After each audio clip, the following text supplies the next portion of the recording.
ticket, hindi nyo kami sinabihan anong araw at hindi nyo po kami tinanong kung anong araw, oras. At saka hindi nyo naman lang kinonfirm sa amin kung pupunta, kung yung mga leaders namin. Sarap naman! Basta handaan, Manginasal Family Fiesta!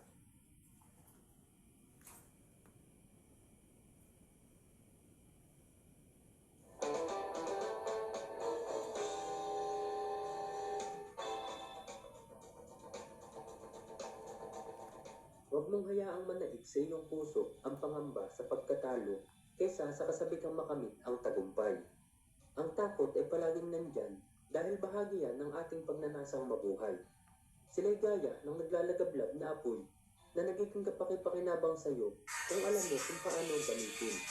Ngunit kapahamakan naman ang naghihintay sa hindi. Ang kailangan mo lang ay kung paano imamanebra ang mga ito. Halika't magbalik tanaw tayo sa kwento ng taong minsan ang napasubo sa di inaasahang labanan kontra sa di mabilang na mga kaaway. Gamit ang talas ng pakiramdam, nagkubli, lumaban, at patuloy na nagliyap ang pagnanasang mabuhay. Hindi nagpasindak sa pagdarag ng mga umatake hanggang sa sila'y mapuksa ng apoy na sila rin ang gumawa. Ang kwento ng bakbakan sa pantalan. Isa laban sa lahat. Corporal Romaldo Rubi o yung tinaguriang one-man army ng Scout Ranger. Pero kung bago ka pa lang sa ating channel, pakipindot na din po ng like, subscribe at bell notification button para palagi kang updated pag may mga bago tayong kwentong kagaya nito.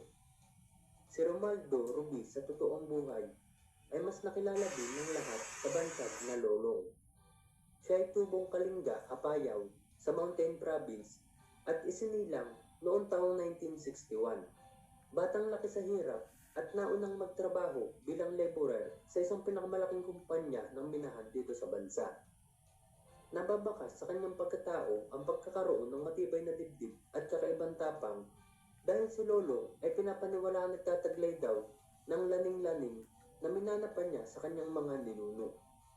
Noong panahon nagpasya siya na pumasok na sa pagsusundalo, mariing tinutulan nito ng kanyang nanay at asawa dahil sa takot ng mga ito kapag iniisip nila na magiging kapalaran ng mga taong pumapasok sa profesyong iyon.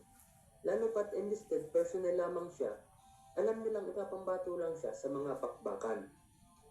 Pero mahirap man sumuway sa mga mahal sa buhay, mas nangibabaw pa rin kay Lolong ang kagustuhang maglingkod sa bayan. Palihim siyang nagsanay sa Philippine Army at napadpad